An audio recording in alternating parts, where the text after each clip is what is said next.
السلام علیکم عزیز طلباء و طالبات، آج ہم جماعت ہفتم کا آفاق کے SOS کے مطابق چوتھے ہفتے کا پیریڈ نمبر 19 کریں گے، جس میں تشریح اقتباس ہے۔ حوالہ متن لکھیں گے۔ یہ پیراگراف سبق کمال خلاق ہے ذات نبی کریم صلی اللہ علیہ وسلم کی کے آغاز سے لیا گیا ہے۔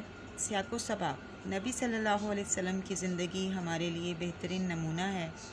قرآن پاک اس سلسلے میں گواہی دیتا ہے کہ بے شک آپ صلی اللہ علیہ وسلم خاتم النبیین، اخلاق کے بلند ترین درجے پر فائز ہیں۔ یہی چیز اس سبق میں مختلف حوالوں سے بیان کی گئی ہے۔ نبی کریم صلی اللہ علیہ وسلم سے عقیدت، وابستگی اور محبت کا تقاضا ہے کہ ہم نبی صلی اللہ علیہ وسلم کی زندگی اور اسوہ حسنہ کی پیروی کریں، اسی میں دنیا و آخرت کی بھلائی ہے۔ تشریح کرتے ہیں۔ نبی کریم صلی اللہ علیہ وسلم کے بارے میں حضرت علی رضی اللہ تعالیٰ عنہ فرماتے ہیں کہ آپ صلی اللہ علیہ وسلم دوسروں سے مسکرا کر ملتے تھے، بہت نرم طبیعت اور مہربانی کرنے والے تھے۔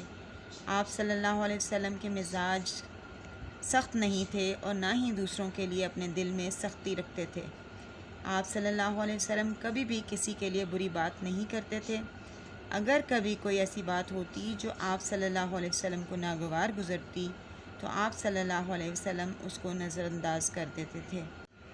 آپ صلی اللہ علیہ وسلم خاتم النبیین نے 3 چیزوں کو اپنے آپ سے دور کر دیا تھا۔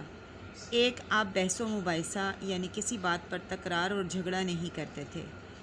دوسری، ضرورت سے زیادہ بات کرنا اور جو بات مطلب کی نہ ہو اس میں پڑنا، یعنی آپ اتنی ہی بات کرتے تھے جتنی بات کی ضرورت ہوتی، اور جس بات کا تعلق آپ سے نہ ہوتا تو آپ صلی اللہ علیہ وسلم اس میں مداخلت نہیں کرتے تھے۔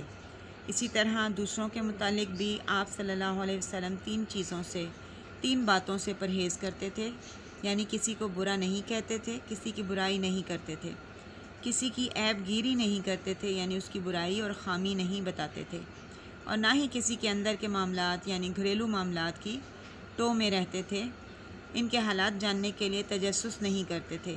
یہ وہ خصوصیات ہیں جن کی وجہ سے لوگوں میں امن اور رواداری پیدا ہوتی ہے۔ ہر ایک کو ان پر عمل کرنا چاہیے۔ جزاکم اللہ خیرا کثیر۔